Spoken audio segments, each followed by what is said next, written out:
मो ना हूँ जगबंधु दास पूर्वतन जिला परिषद सभ्य समाजसेवी आरौदगिरी। सर कौन कहे आज जो जरूरकालीन बैठक बसते कौ उद्देश्य बसते कहीं बसते देखो आमर दीर्घ वर्ष पाखापाखि है छेलागढ़ डाबरागुड़ा एवं सियालटी पंचायत उपरे जो नेटवर्क आमर दाबी रखी जिलापाल पाखरे एवं आमर एसपी गजपति को लिखित आकार मध्य देइथिलु एवं टावर विभाग टेलीकॉम विभाग ब्रह्मपुर डिवीजन एवं पारलाखेमुंडी सबू आमर सरपंच माने जनइला सत्ते मध्य आज पर्यंत आमर नेटवर्क गुड़ाक चालू है ना।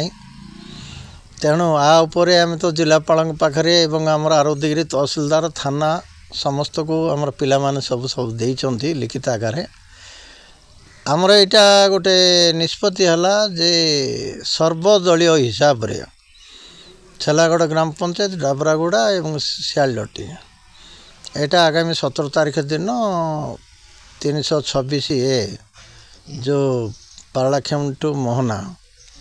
मुख्य राजपथ को अवरोध करने निष्पत्ति आमर थिला। आज देखुंत आपड़ जे ग्राम पंचायत रे डाबरागुड़ा पंचायत सियालटी जन दी जन आसछंती डाबरागुड़ा छेलागढ़ वार्ड मेंबर एवं बुद्धिजीवी समस्ते अच्छी आमर 27 जो 17 तारीख दिन जो राजरास्ता रोक करने जो निष्पत्ति होती प्रशासन पाखरे मात्र समय रहा 5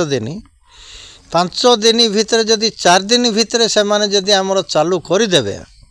ताहले मध्य आमे ए जो एटारो आमे ओरिवा पाई मध्य आम लोक को मु निवेदन करुथिली मध्य आपण देखिचंती जदि से माने जदि तांको जिद रे से मान रहिबे ताहले आमर 3टा पंचायत रो लोक मानकर जो जिद से प्रशासन सेटा दायी रहिबे।